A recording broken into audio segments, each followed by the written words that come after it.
than probably either of them would care to remember. He was one of the real Flatbush favorites. He had a long and a great career. He is now a vice president of an Indiana bank. Welcome back, Carl Erskine.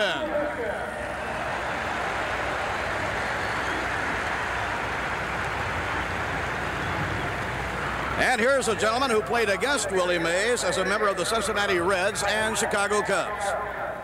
His best years were spent with the Red Sox as their slugging first baseman. He's now doing a fine job as Director of Player Development for the New York Mets. Let's welcome Dick Gernert.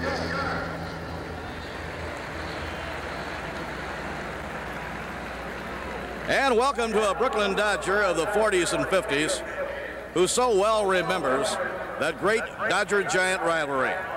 Now a Long Island resident, here is former Dodger outfielder Cal Abrams.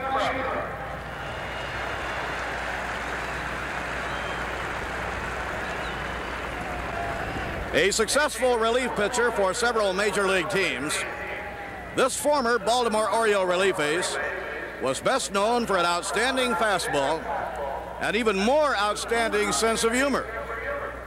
Do you realize once he called Hong Kong to a restaurant from the bullpen phone and he ordered 2 Chinese dinners to go? Welcome, Mo Drabowski.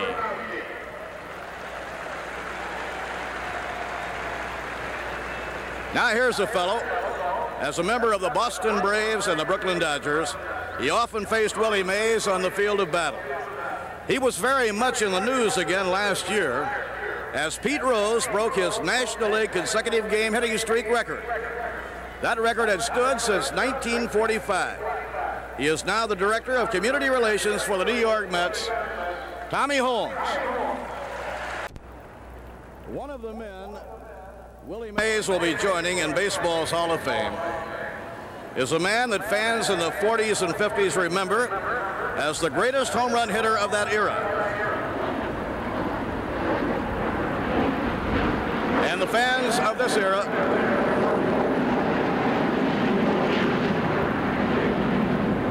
know him as one of the best baseball broadcasters of this era. It is a great pleasure to work in a booth with him. Ladies and gentlemen, our own Ralph Kiner.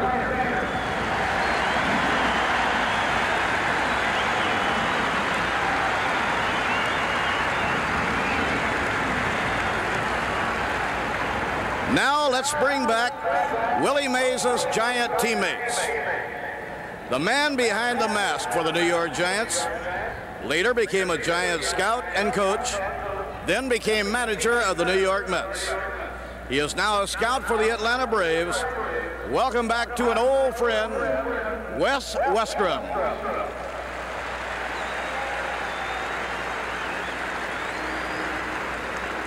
The next man broke in as a rookie shortstop with the Giants back in 1956. That was when Willie Mays was having one of his typically great years. He later had some outstanding years with the Red Sox and played for the Mets as well in 1966.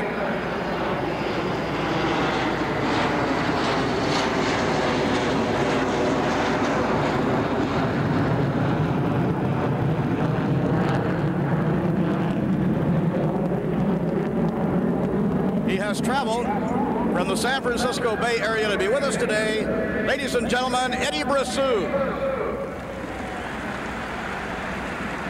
A New York Giant pitching mainstay and a teammate of Willie Mays for 6 seasons, this big right-hander won 109 games, 17 in 1951. Here from his home in Georgia is Big Jim Hearn. And a young old-timer who played for the Mets on 2 different occasions. This former southpaw also starred for the Giants as a teammate of Willie Mays. He was a great favorite with the New York Mets. He's here from Kansas City, Ray Sadecki.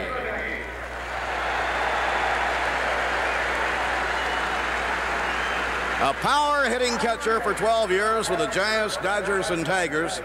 This former teammate of Willie Mays now serves as a Giant coach. May I present Tom Haller. A teammate of Willie Mays when he was a member of the San Francisco Giants.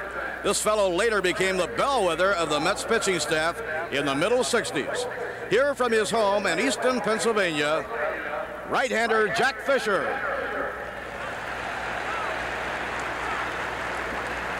A local product who served as the Giants catcher from 1947 through 1953. This right-hander batted .317 in 1951, presenting Sal Evars.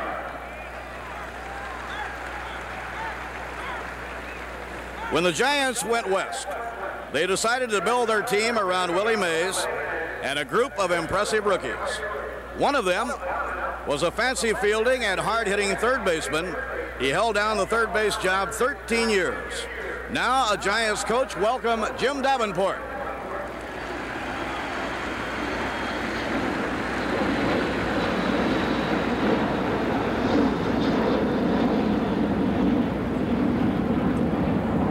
Now here's a man who played next to Willie Mays in the New York Giants outfield for 7 years.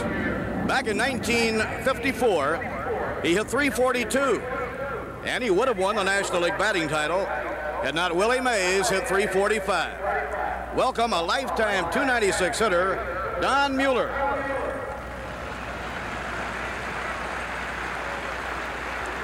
A Giant teammate of Willie Mays through 1955, this sturdy right-hander won a total of 119 big league games, including a no-hitter. Pitching as a member of the Brooklyn Dodgers, won't you welcome back the Barber, Sal Maglie.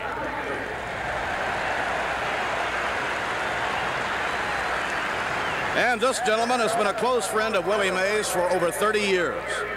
They both played in the old Negro Leagues, played side by side in the Giants outfield for several seasons. What a thrill it will be for this Hall of Famer when Willie joins him in the hall at Cooperstown. Now on the staff of the Commissioner of Baseball, here is Monty Irvin.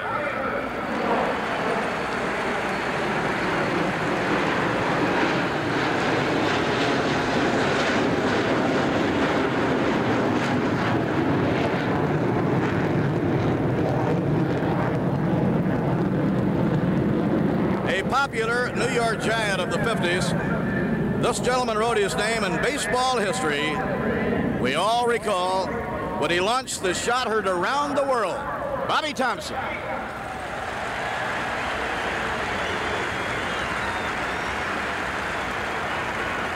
Willie Mays and the Mets are especially pleased to have our next guest with us here today. He doesn't get back east from his estate in Palm Springs very much these days. But when he heard Willie Mays was being honored, he said he wouldn't miss it for anything in the world. Willie will tell you he owes so much to this man for getting him through the tough times in the beginning of his career. But this is a man who knows talent and knew what a great player Willie would become. Here he is, ladies and gentlemen, the one and the only Leo Durocher.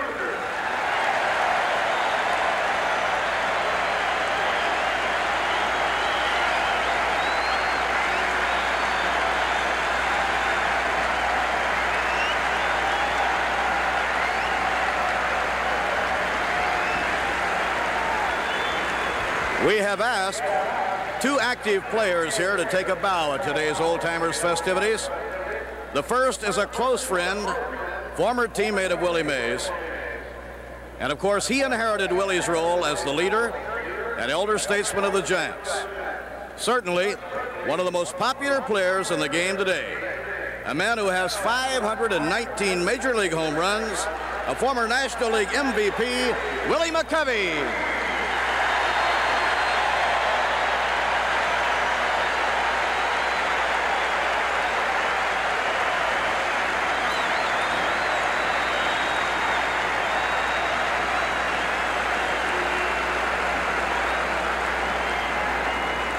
Now, ladies and gentlemen, here come the 1969 New York Mets.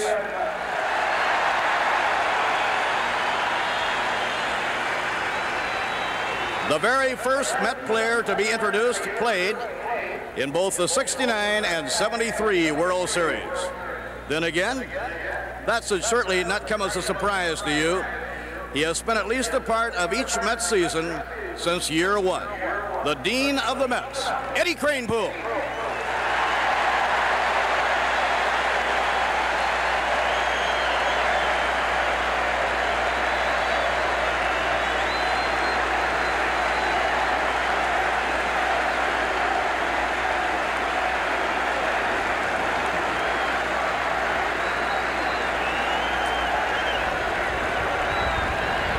To Ralph Kiner and myself, this introduction means a great deal. After being together for 17 years, this man, who is a consummate professional, a complete gentleman, and a marvelous friend, returns here today as the voice of the San Francisco Giants. I tell you, his coat may be from Hong Kong, his heart will always be with the New York Mets. A marvelous man, Lindsey Nelson.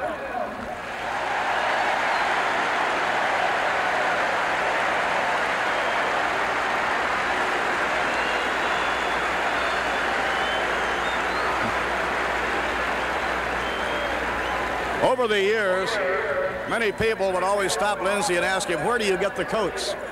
This particular coat, his daughter Nancy brought him all the way from Hong Kong.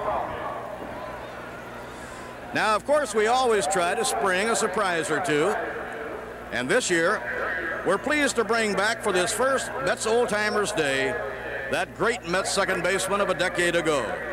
And he'll be the first to tell you that baseball's been very, very good to him. Good old number 5, Chico Escuela.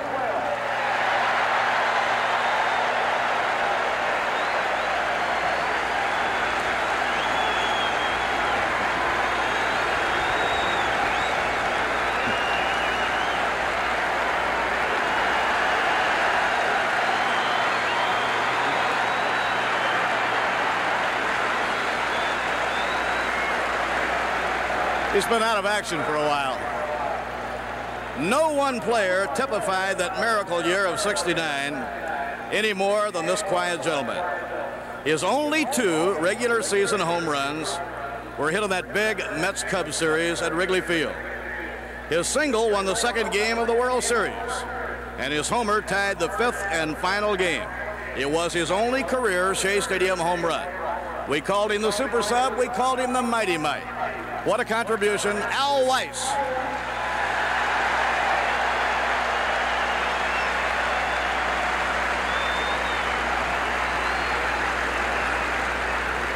A valuable member of the '69 Mets, this former catcher had a key pinch hit in the Mets-Braves playoffs and a key pinch bunt when he either did or didn't run out of the baseline in game number 4 of the World Series. From Chicago, here is J.C. Martin.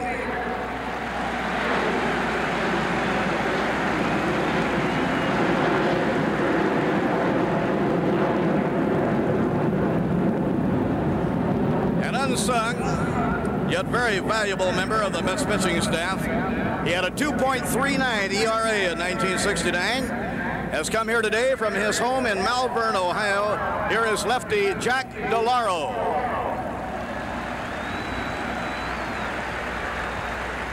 Unscored upon in both 1964 and 1969 postseason play.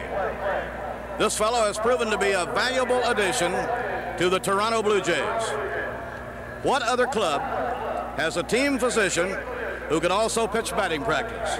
A remarkable story, a remarkable man, Dr. Ron Taylor.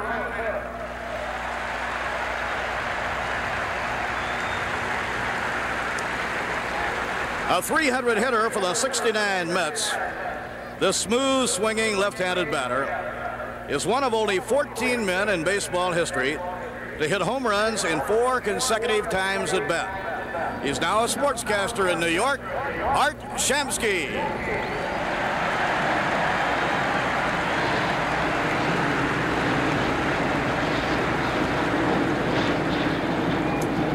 A starting pitcher for the '69 Mets.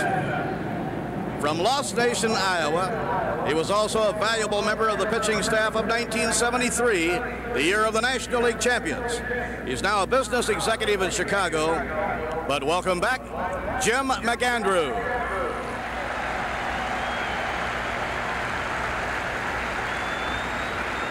You know, a real steadying influence on the young Mets of 1969 was this next man.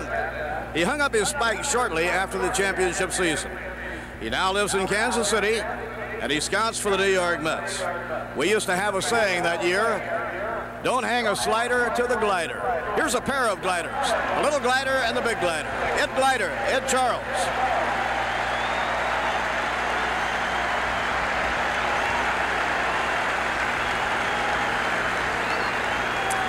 And a veteran on that young 69 Mets team, this former right-hander really came through in the clutch, winning 5 consecutive games down the stretch 10 years ago.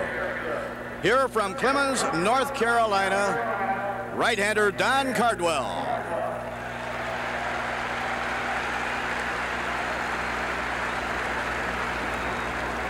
As you'll remember, the Mets second baseman in 1969 was a young Texan who slammed a key home run in the Mets playoff triumph over the Atlanta Braves.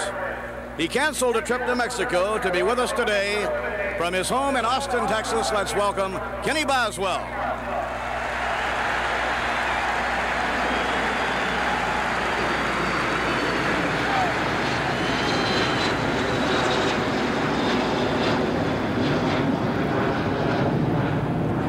This young old-timer had the thrill of pitching the game that clinched the National League's Eastern Division title for the New York Mets. He also started and won the 3rd game of the World Series. All of this at the tender age of 22. His career was shortened by arm trouble. He's now in real estate in Arizona. Ladies and gentlemen, Gary Gentry.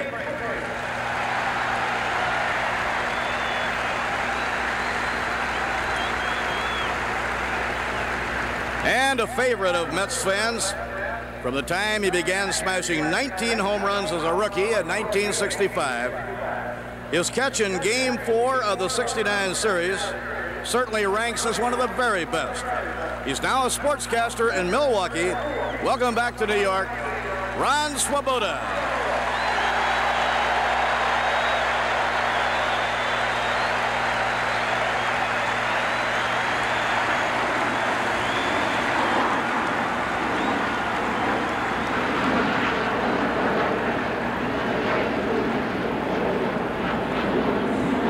For his first Old-Timers Day is the man who was named the 1969 World Series Most Valuable Player. He was acquired by General Manager Johnny Murphy on the June 15th trading deadline. He culminated a great year with 3 series home runs. He is now an attorney in Dayton, Ohio. Here is Don Clendenin.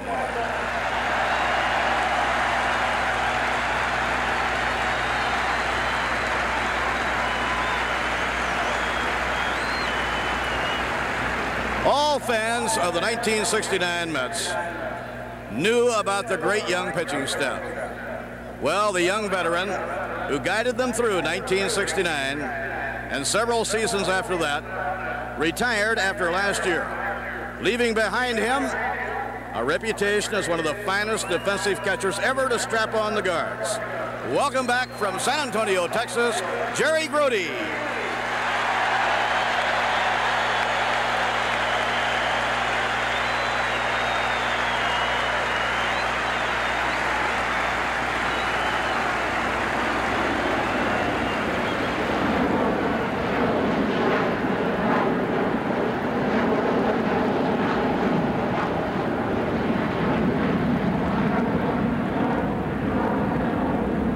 '69 was a truly memorable year for this next Mets stalwart. He batted .340, ranked 3rd in the National League behind Pete Rose and Roberto Clemente. He has the highest batting average in Mets history. Back with us from Alabama, Cleon Jones.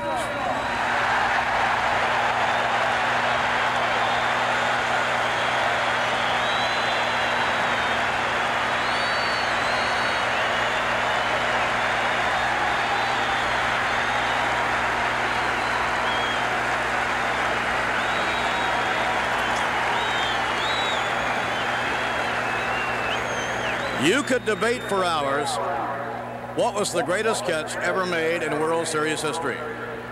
How about Willie Mays' over-the-shoulder grab off Vic Wirtz? Maybe the great diving catch by Ron Swoboda we referred to earlier. Well, here's something that's really not debatable. Our next guest made the 2 greatest catches ever in one World Series game. Here's the play-by-play. Listen.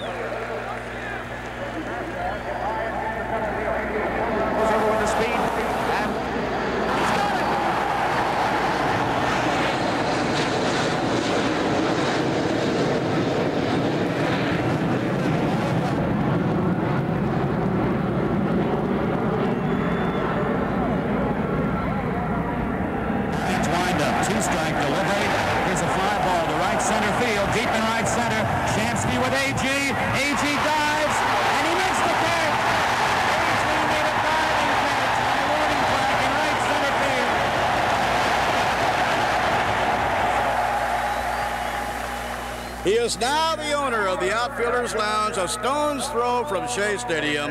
Welcome back, Tommy Agee.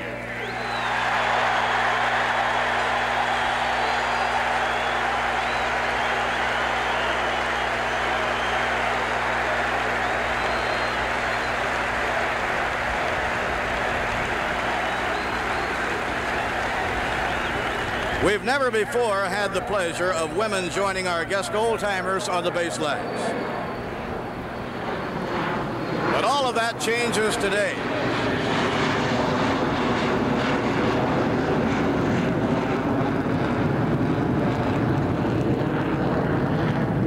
All of that changes today so we can pay tribute through them to their late husbands, all of whom contributed so much to the success of the New York Mets. New York Mets third base coach Chuck Cottier will escort the young widow of a man who gave us all a lot of laughter at Shea with his sparkling personality, as well as plenty of outstanding pitching. He began the '69 season with the New York Mets. Then in 1970, he established himself as a top relief pitcher before his tragic death in 1977. Won't you welcome Mrs. Danny Frisella.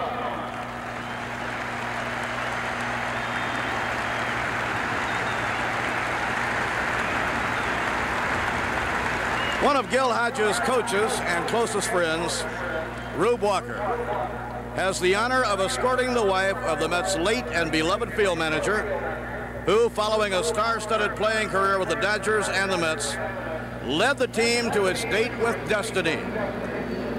We are pleased to welcome Mrs. Gil Hodges.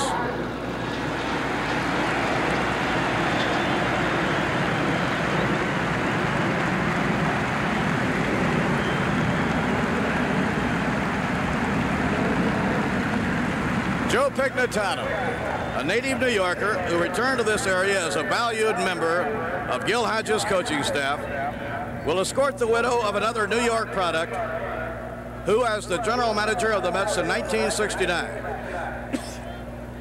he helped mastermind the development of an expansion team into a world champion.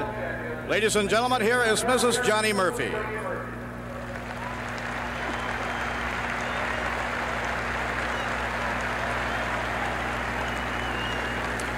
Now, of course, several 1969 Mets are still actively playing baseball. Nolan Ryan and Duffy Dyer in the majors. Wayne Garrett is in Japan. Cal Kuntz and Bobby File couldn't be with us. Rod Gasper wasn't able to make a plane connection in time from California. We'd like to send our best wishes to all of them, and a special get well to former Mets Public Relations Director Harold Weissman, who is recovering from recent surgery. Get well in a hurry. You know, we talked this morning with 4 members of the '69 Mets who are still playing Major League Baseball. Now, each had a special message for their former teammates and for the fans. First, let's hear from ex-Mets relief ace and fan favorite, Tug McGraw.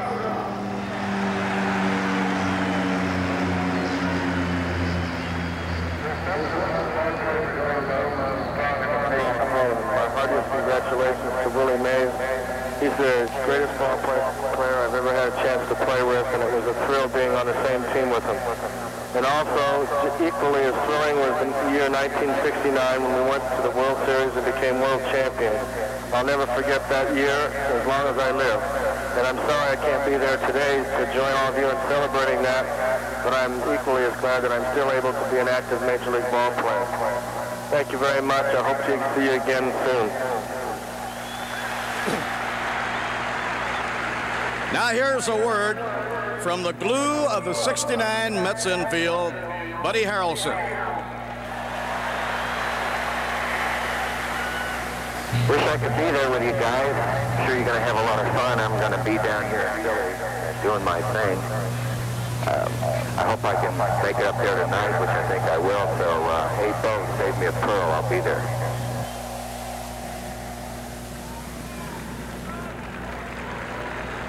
To show you how serious these fellows are about this reunion, Tug McGraw and Buddy Harrelson have rented a helicopter. And they're not joking. They're flying up here right after their game this afternoon in Philadelphia to reunite with their old teammates. That's team spirit.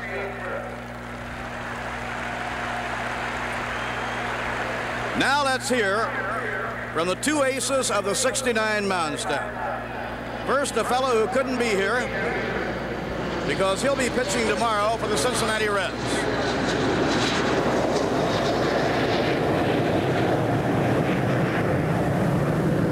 Let's hear now from the 1969 Cy Young Award winner, Tom Seaver.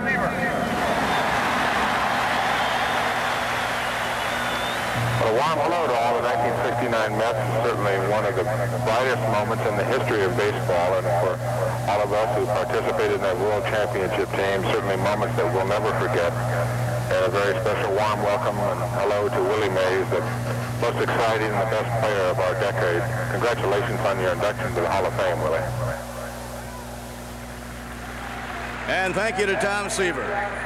This next guy, who pitched so magnificently in the '69 World Series, and this is a true story, volunteered to pitch yesterday on short rest so he could be here today. Unfortunately, his manager didn't think it was a good idea. But listen, here's Jerry Koosman.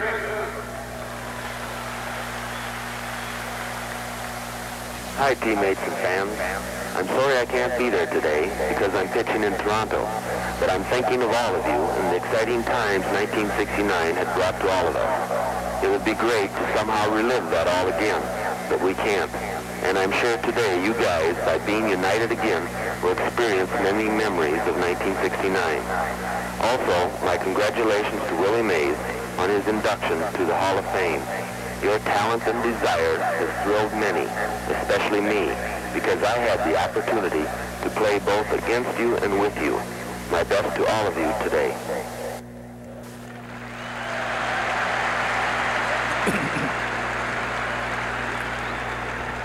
Ladies and gentlemen, as popular sign man Carl Earhart puts it so well, love those 1969 New York Mets. Carl has been such a part of the Mets baseball scene with his imaginative flashcards. A contemporary of Willie Mays and a National League playoff opponent of the '69 Mets. We are indeed particularly proud to have him join us today for his first Mets Old Timers Day.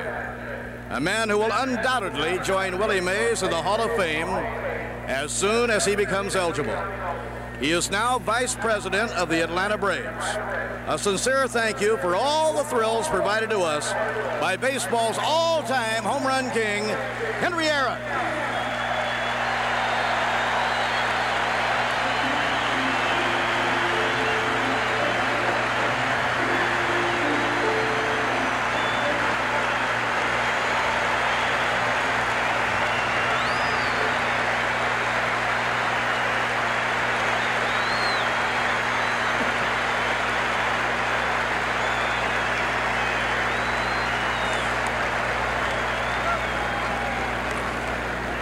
It is always an honor to welcome this Hall of Famer and three-time National League Most Valuable Player back to Shea Stadium.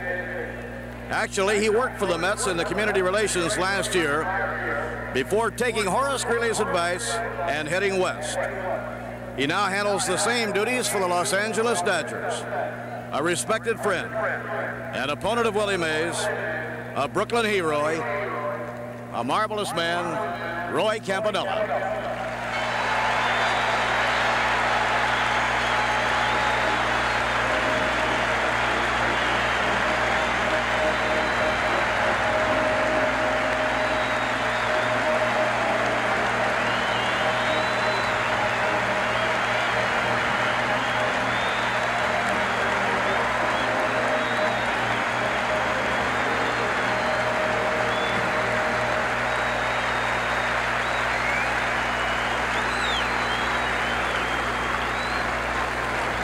It seems fitting that the Mets' new batting coach, Dick Sisler, whose team battled Willie Mays and the Giants in several exciting National League pennant races, accompanies the wife of the man we take special pride in honoring today.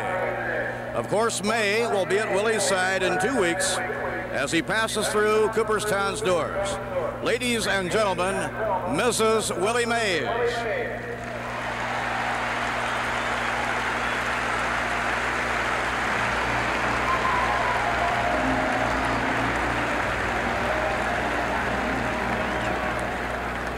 A Mets Old Timers Day trademark has always been to bring our final guest in some sort of unusual vehicle or entrance. But in the case of our most honored individual today, we think it only proper to simply say, congratulations on your upcoming induction into baseball's Hall of Fame to as exciting and talented ball player to ever don a uniform, ladies and gentlemen, Willie Mays.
First of all, the ball players don't think I can say anything right now.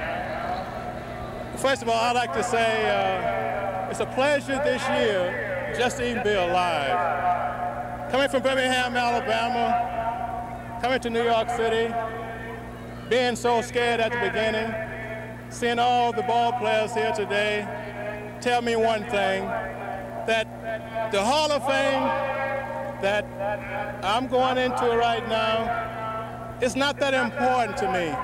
But the people that are behind me and you fans means that the Hall of Fame means a great deal to me. So I thank each and every one of you for coming today. Thank you very much.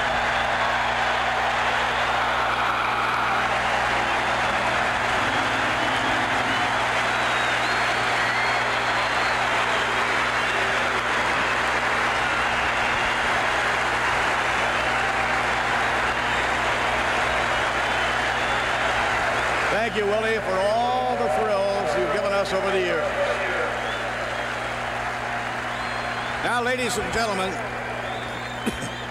before concluding this segment of our program, we ask you to rise and join our old-timers in a moment of silent tribute in memory of our friends who have passed on. Their memories will remain with us always.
Ladies and gentlemen, will you please remain standing?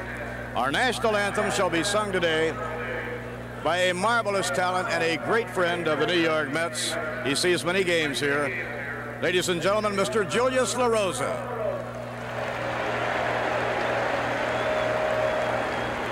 And please do join me in singing our national anthem. Oh, say, can you see by the dawn's early light what so proudly we hail at the twilight's last gleaming, whose broad stripes and bright stars through the perilous fight o'er the ramparts we watch were so gallantly streaming, and the rocket's red glare, the bombs bursting in air, gave proof through the night that our flag was still there. Oh, say, does that star-spangled banner yet wave o'er the land of the free and the home of the brave?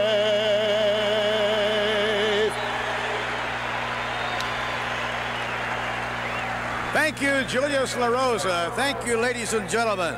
Relax now. Let's turn back the clock.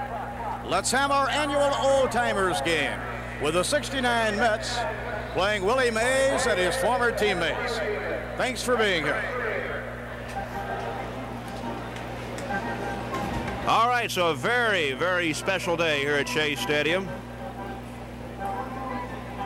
Our thanks to Bob Murphy, our master of ceremonies, and all the ball players and dignitaries on hand. We'll be getting underway with our 18th annual Old Timers game momentarily.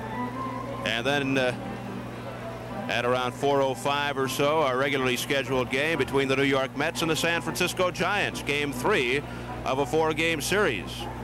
Willie Mays, who will be inducted into the Baseball Hall of Fame on Sunday, August the 5th. Roy Campanella. I mentioned that Willie will become only the 9th man of the game's history to enter the Hall in his first year of eligibility. Can you recall the others who were elected on their first try? Bob Feller, Stan Musial, Ted Williams, Warren Spahn, Jackie Robinson, Sandy Koufax, Ernie Banks, Mickey Mantle.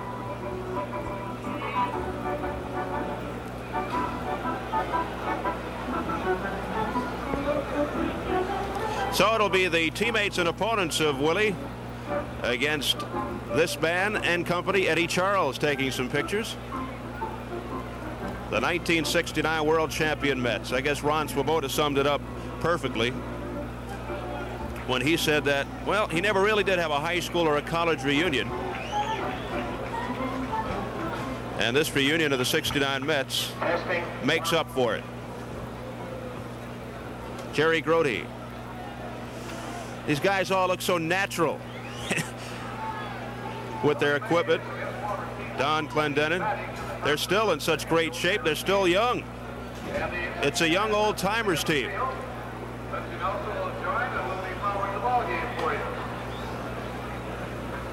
Here's the defensive setup for the 69 Mets. Jerry Grody will catch. Don Clendenin at first. Ken Boswell at second. Ed Charles at third. Al Weiss at short. In the outfield, Leon Jones, Tommy Agee, and Ron Swoboda. Well, some of the biggest hands went to Cleon Jones, Tommy Agee, Ron Swoboda, Chico Escuela, who says that baseball has been very, very good to me. Also says to keep your eye on the ball. Well, they were chanting AG for number 20, Tommy Agee. There's former umpire Tom Gorman, who is also an author. Joe Black from the Brooklyn Dodgers.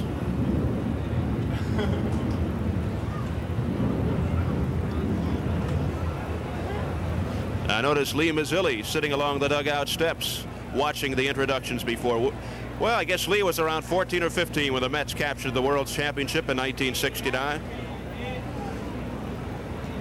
Talked about it during the rain delay the other day as we look at Lee on the footsteps of the dugout. It's got to be a big thrill for Maz, who will be heading out to Seattle after the game tomorrow for his first All-Star game Tuesday night in Seattle.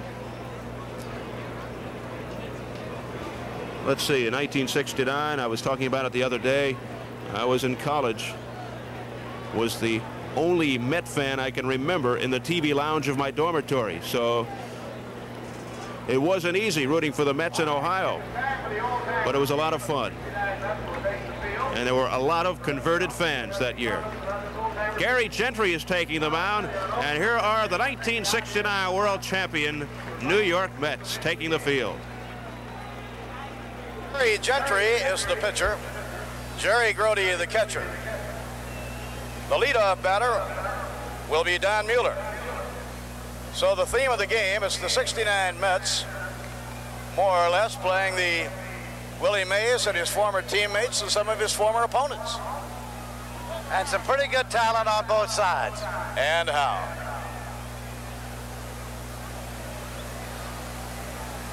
Mr. Murphy, what are you sweating about?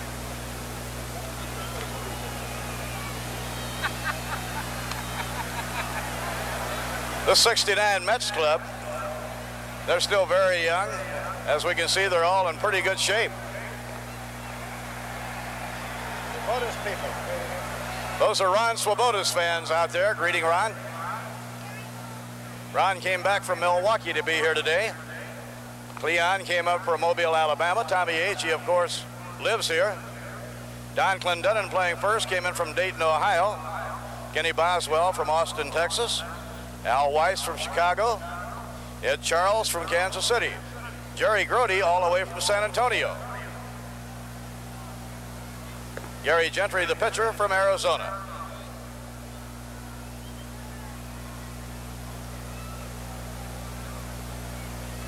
How many are you going to give him, Tom Gorman? One more. That's it. One more week.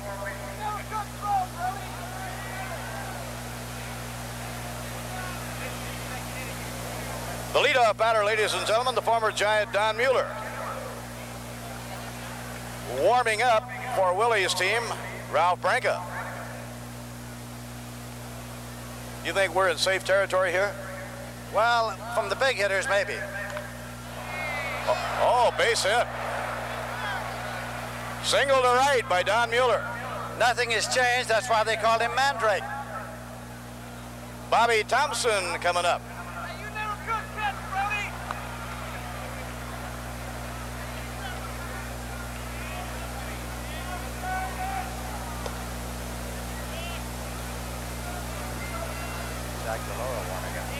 Jack DeLauro warming up for the 69 Mets. J.C. Martin warming him up. Ball one.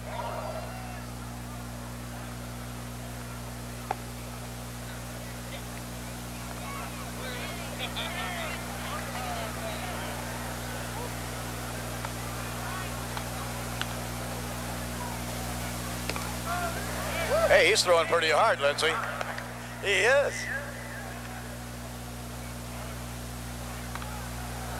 Foul ball.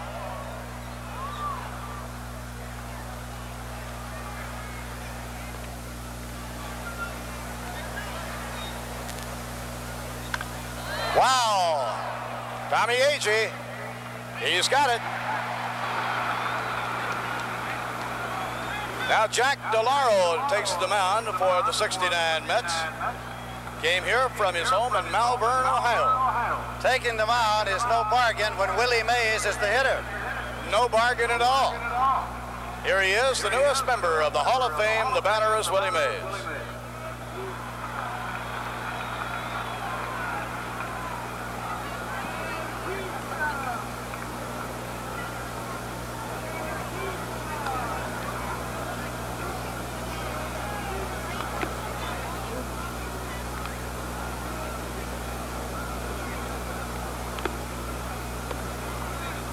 One out, one on.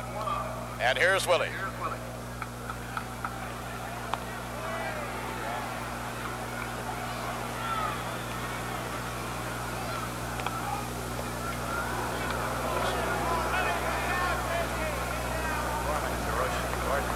Looks like Gorman and DeRocher are getting into it.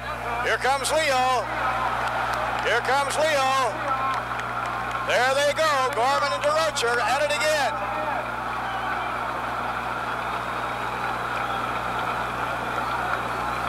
This scene was played many times over the year.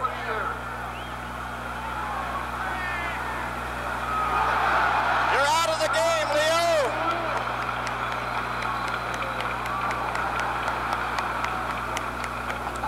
Tom Gorman has thrown out Leo DeRocher.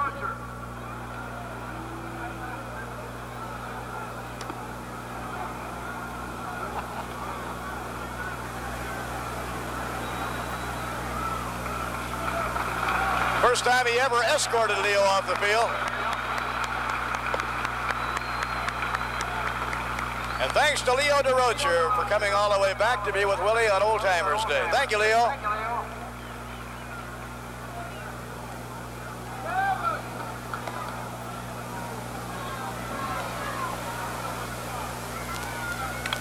There it goes. Oh, Cleon Jones makes the catch. So Cleon makes the catch. Now pitching for the 69 Mets. He came here from his home in Clemens, North Carolina, Don Cardwell. And the batter, the all-time home run king, Henry Aaron.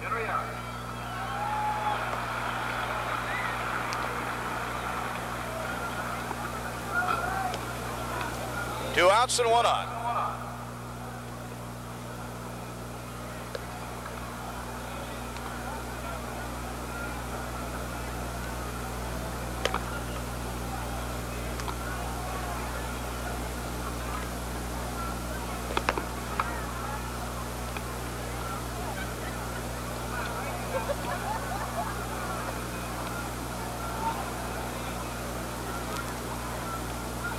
Now, ladies and gentlemen, the batter is Henry Aaron, and the pitcher is Don Cardwell.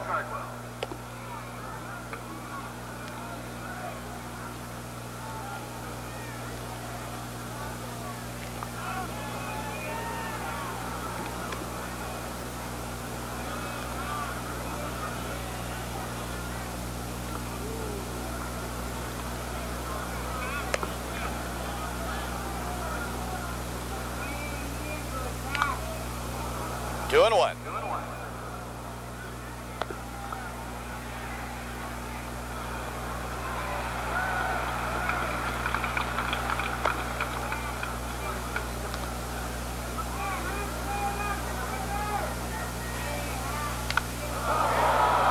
Two balls, two strikes.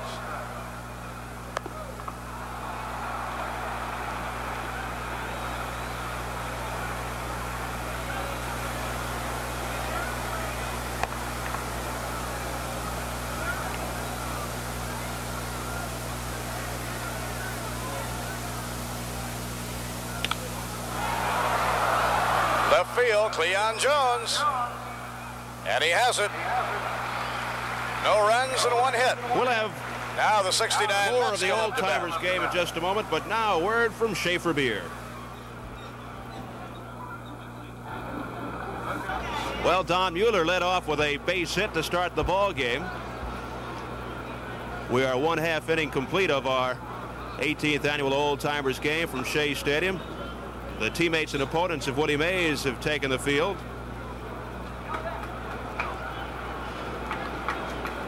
And it looks like Tommy Agee will be leading it off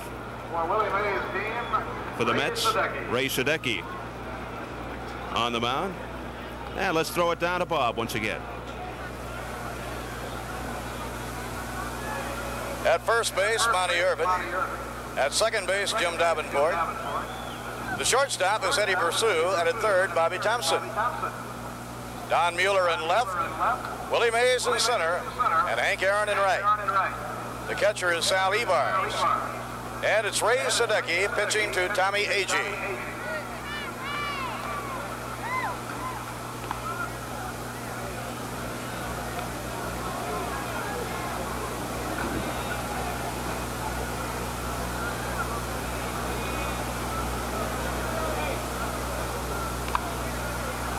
Foul ball.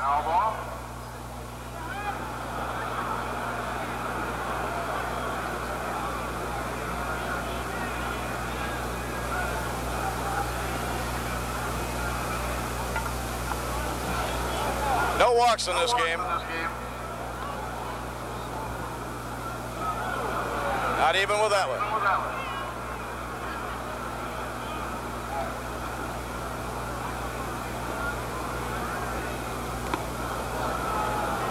Hang in there, Tommy. He'll get it over.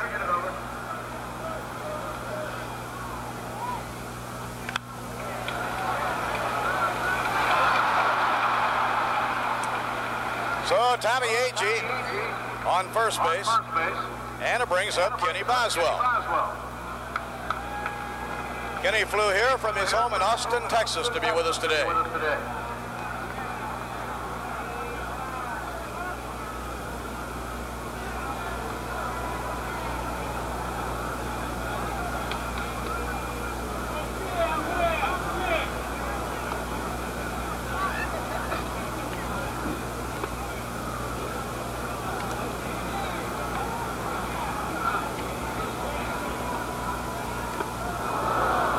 Pretty good fastball, Ray.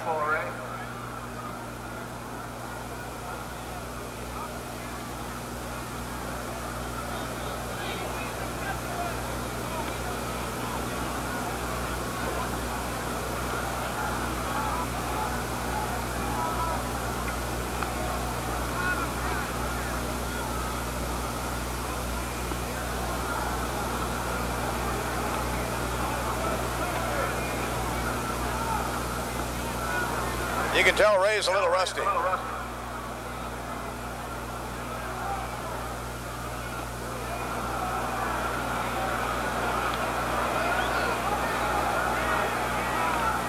Time.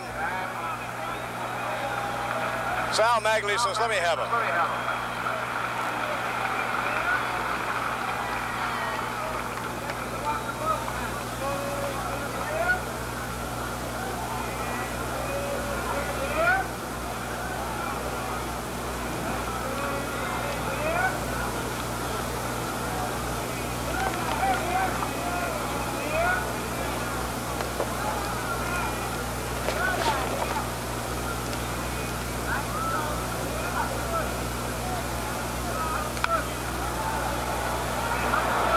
Fair ball, says Tom Gorman.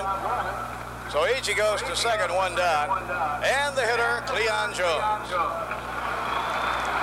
And a new pitcher, Ralph Branca. Ralph Branca is the pitcher and Cleon Jones the hitter.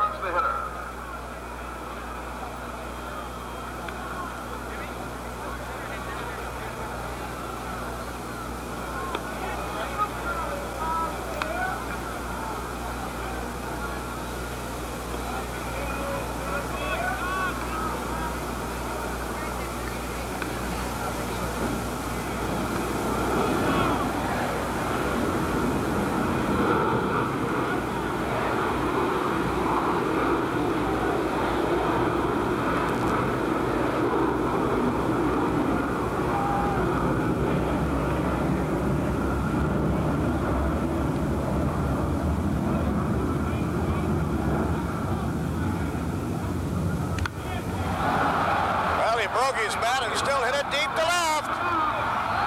Off the wall by Cleon Jones. Tommy Agee is scoring. So Cleon Jones hits the ball against the wall. 1-0 in favor of the world champs. Now the hitter will be Don Clendenin. And Jack Fisher goes to the mound.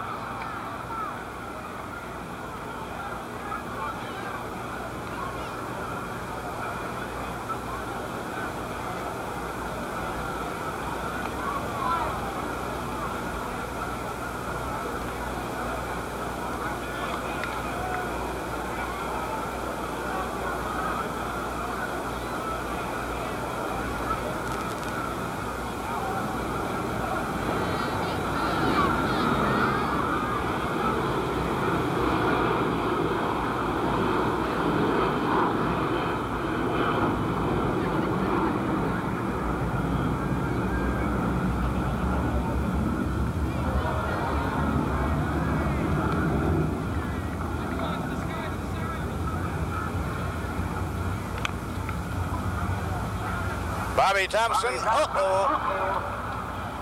Runners on first and second. Now Dick Hall will come in to pitch.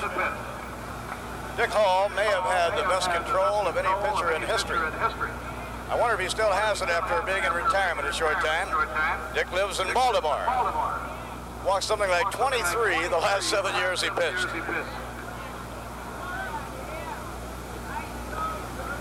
And the hitter will be Ron Swoboda.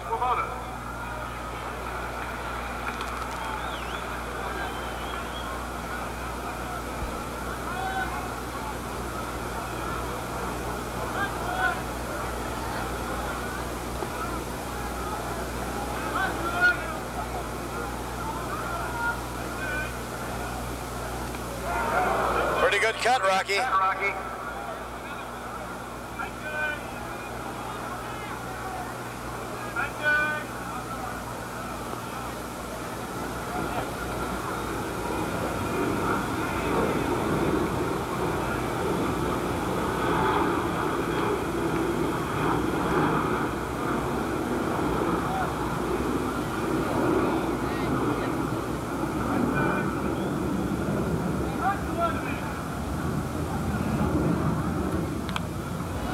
Foul ball.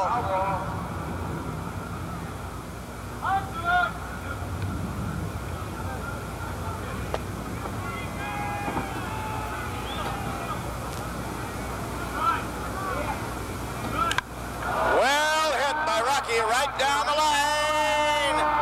Foul ball. Foul ball, Rocky. Oh, you just missed it. Oh, he crashed it. We have a pinch runner going in for Don Clendenin, Chico Escuela.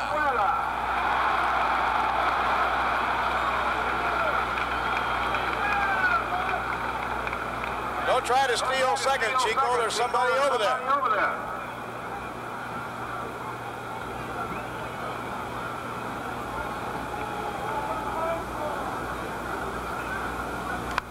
Foul ball.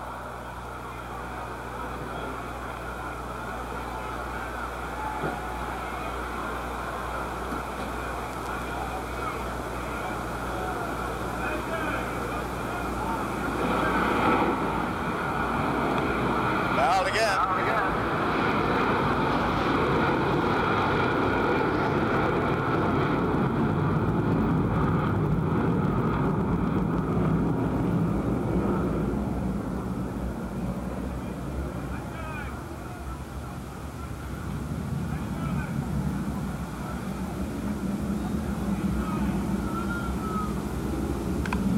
Well hit to left center.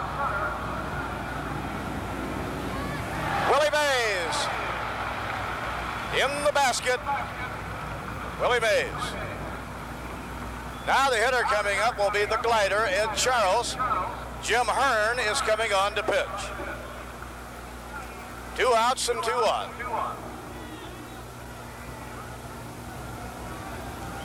Ed Charles lives in Kansas City, Missouri, and is a baseball scout for the Mets.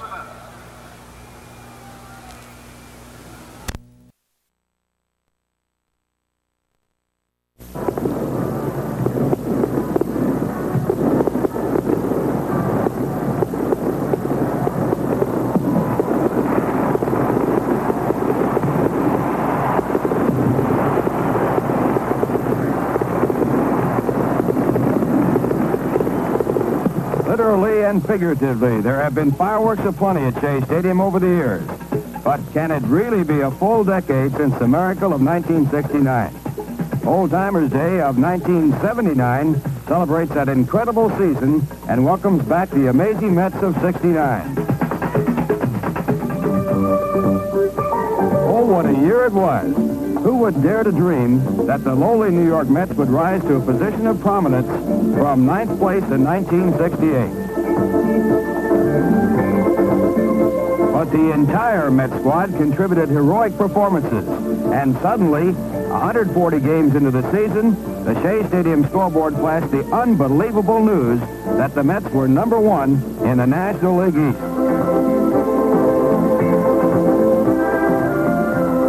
Once in first place, the Mets remained in first place. The night of September 24th, 1969 made history, with Gary Gentry pitching beautifully and with Don Clendenin's home run facing a strong offense. The Mets produced miracle number 1 as they clinched the National League East Championship.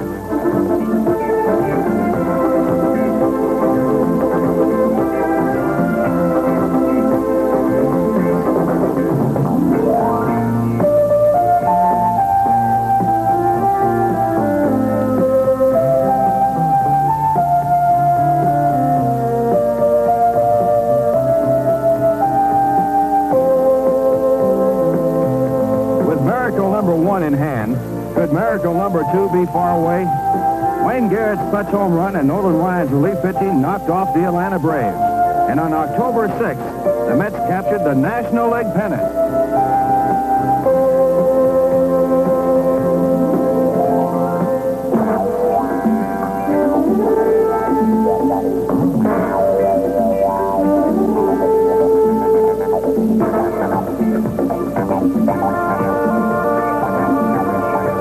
10 years later, on Old Timers Day, let's catch up with some of the 69 Mets. Hi, I'm Al Weiss, and I'm now living in Elmhurst, Illinois, home of the Cubs. Ken Boswell, I'm living in Austin, Texas. I'm working at Cliff Peck Chevrolet. Hi, I'm Art Shamsky. I'm living in New York City. I work for Channel 5 Sports Extra, and I do cable vision broadcasting for the New York Mets. I'm Tommy Agee. I live in New York, make my home in New York. I own the Alfred Lounge in East Elmhurst, right close by Shea Stadium.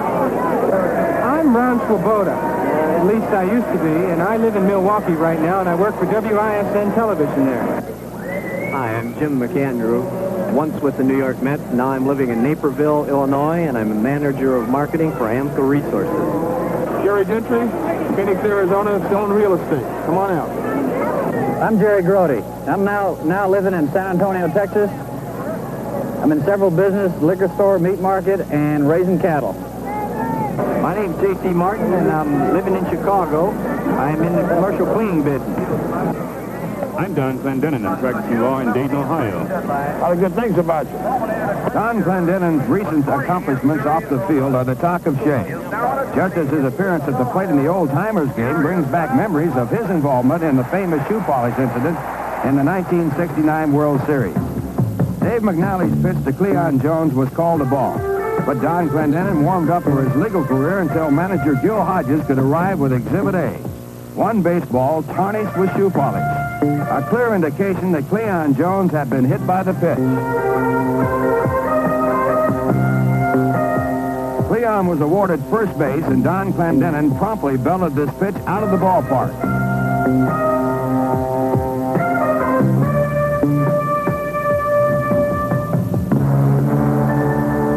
Old Timers Day evokes memories of defensive miracles, too. Remember Tommy Agee's spectacular catch on this drive by Paul Blair. And Ron Swoboda's unbelievable catch of Brooks Robinson's sinking liner. Though not a part of the 69 team, the crowd roars a welcome for baseball's newest Hall of Famer, Willie Mays. Who will ever forget Willie's first game as a Met when this home run beat the Giants 5-4?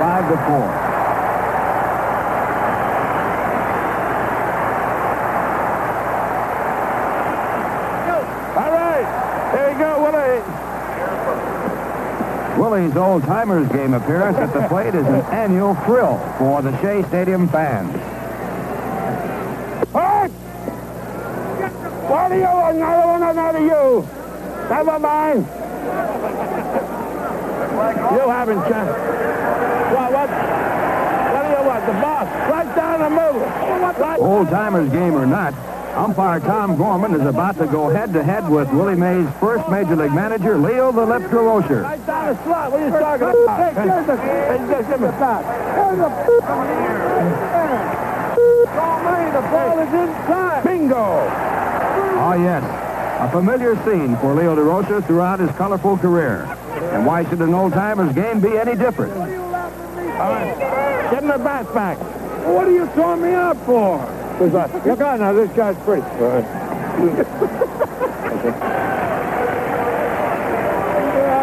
he goes. Be my guest, right? Okay. Be your guest.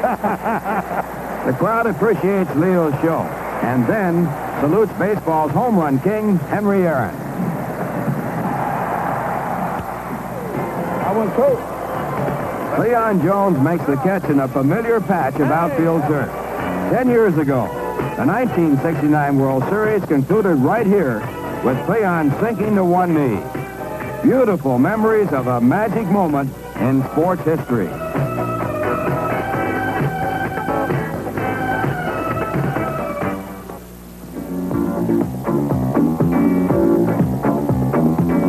'79 Mets fans have a budding new star who will hopefully be leading another Mets resurgence. Lee Mazzilli caught the imagination of New Yorkers, and the Mets have the people's choice on a long-term contract. Lee's all-around game has improved every year, and 1980 should be even better, especially at the plate, where he's made major advancements with each passing season. The years I've had, my first year at 250, and I went to 273, and this year I've been hitting well over 300 most of the year, and I feel this is where I belong. I feel like I am a 300 hitter, but the name of the game is being consistent. I feel this year I have been consistent. At times you go through little slumps, but the thing is to bounce back. Lee always bounces back, and if that type of improvement continues, who knows what the future holds. To look in the future, I don't know how much better I can get, but I feel like I can play better than I am now. As this catch will attest, Lee can race out and track them down in center field with the best of them. But late in 1979, manager Joe Torre gave some thought to experimenting along the lines of changing center fielder Lee Mazzilli into first baseman Lee Mazzilli. Well, there has been talk moving to first base. I've played there a few games already. I felt like I played it well. I've got a lot to learn about it. I enjoy it. I like playing first base. Lee really enjoyed his selection to the 1979 National League All-Star team. It's just a big thrill. It was an honor playing with the other peers out there, and it was fun playing. What I did in the game and how it turned out just made it more enjoyable. Lee pinch hit against Texas relief ace Jim Kern with the National League trailing by 1 run. I knew Kern could throw hard. I never faced him before, so I really didn't have any idea what kind of stuff he has. I was just looking for fastball, knowing that he throws hard. And he got behind me 2-0, and he threw a fastball I can get, and I hit it ball. I hit it 317.5 feet. It's only 317 down the line, but I hit the ball well, and I carried out, and I didn't really know it was out until I got to like between first and second base, and I was just overjoyed about it. And it was great. Lee Mazzilli's pinch hit home run tied the game, and then his bases-loaded walk in the 9th inning was the game-winning RBI as the National League triumphed 7-6. A new addition to the Mets in 1979, shortstop Frank Tavares had a terrific season after coming over in a trade with the Pittsburgh Pirates. The speedy Tavares not only covered acres of ground in the field, but utilized that speed offensively as well.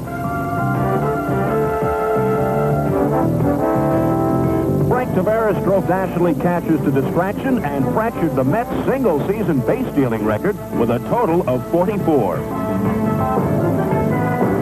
Tavares also led the Mets in triples with his quickness and great base-running instinct.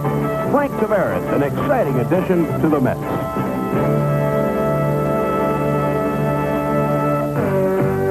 The other half of the Mets double-play combination, Doug Flynn, showed why he's considered one of the best second basemen in baseball. Flynn's play was first-rate throughout the entire season.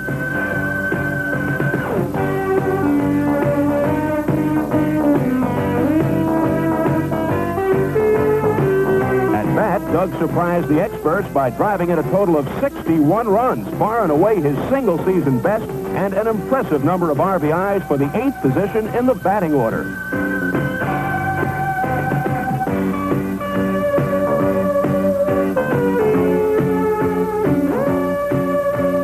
But defense is Doug Flynn's game, and his glove work is a treat. With Flynn at second and Tavares at shortstop, the Mets are in great shape up the middle.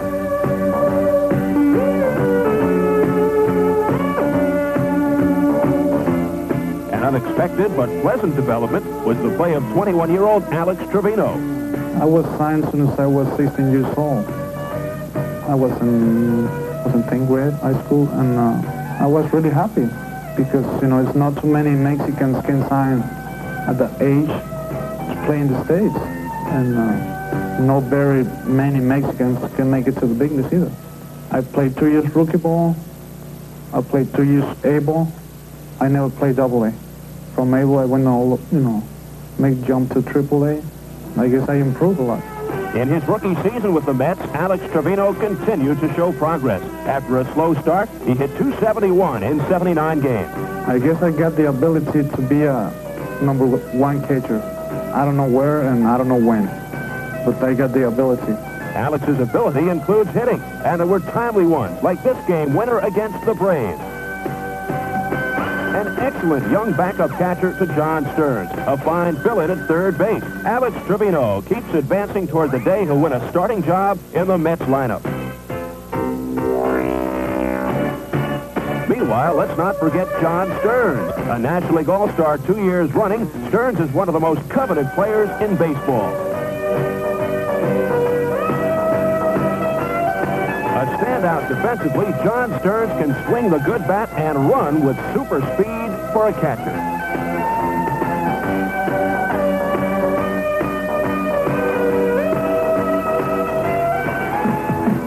Joel Youngblood celebrated his second full year with the Mets by having an all-around solid season. A rifle arm, Youngblood registered 18 assists in the outfield, the second highest total in the National League.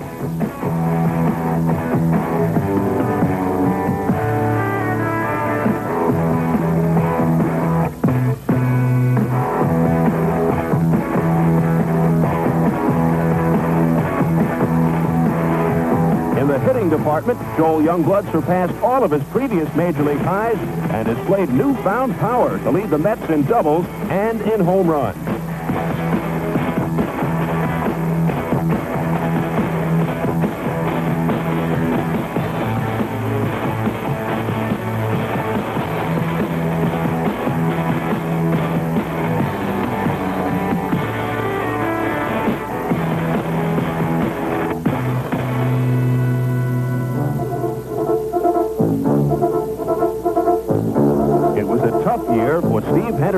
Living up to the rave notices that preceded his trade to the Mets in 1977, Steve Henderson was doing it all in '79. Enjoying his first 300-plus year and hitting with power, Stevie was a major offensive threat. But in late July, a severe ankle sprain ended an outstanding season. In 1980, a full season of a healthy Steve Henderson would do wonders toward making the Mets feel a lot healthier, too. 21-year-old Neil Allen did not expect to make the Mets squad so soon. Then again, he was almost a football player. I was drafted by the Mets in the 11th round in '76, and while I was on my way to a weekend visit to Oklahoma to play football for Oklahoma, and it was between Kansas State and Oklahoma where I was going to go. And the Mets drafted me and called me that morning as I was leaving for Oklahoma's campus.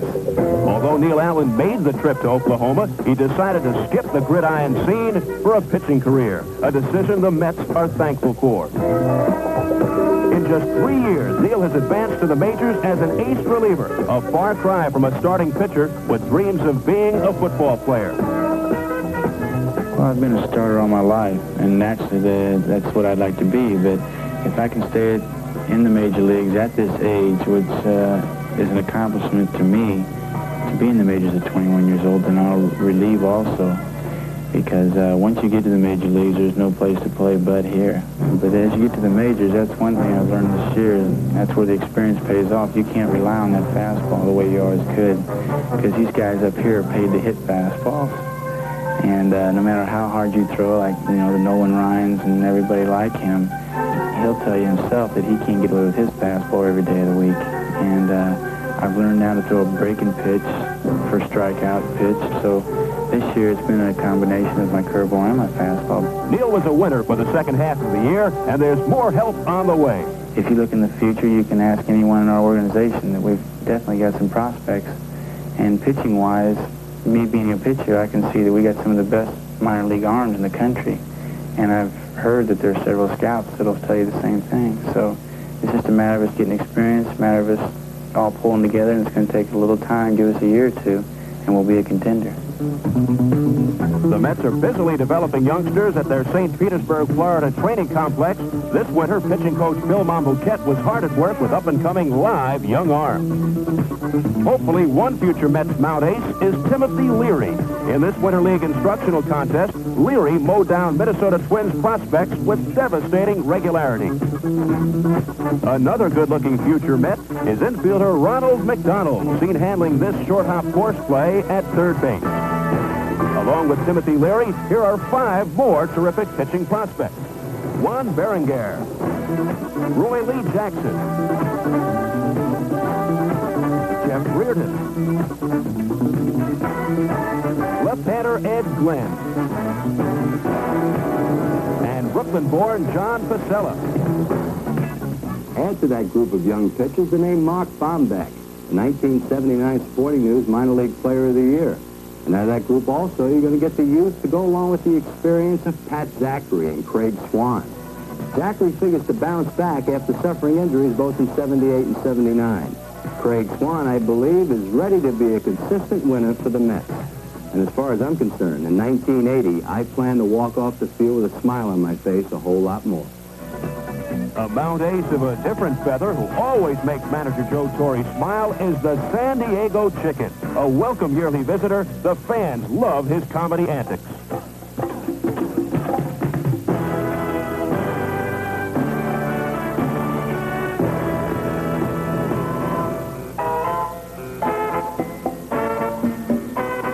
The multi-talented Chicken is much more than a pitching expert. He's also the most expressive third base coach in captivity.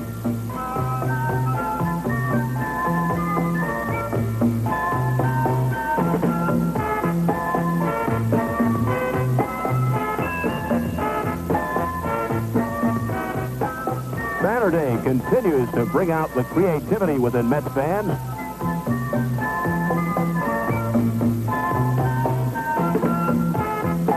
Helmet Day is always popular.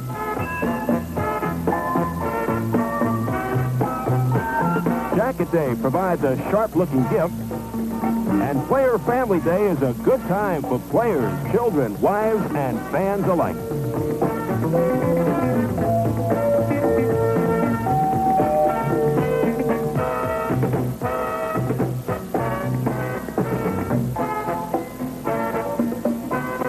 Old-Timers Day is a marvelous occasion every year. And how about the Mets Wives Home Run Hitting Contest? Celebrity Softball is a fun time, and the guest players in 1979 included Kevin Dobson of Kojak, Robert Walden of Lou Grant, Kent McCord of Adam 12, and many more. The play of the day was made by Carl Weathers, better known as Apollo Creed in Rocky. Way to go, Carl Weathers, and way to go, New York Mets, with an exciting, young, vibrant group of players plus brand new ownership with innovative ideas. The New York Mets are a team on the rise.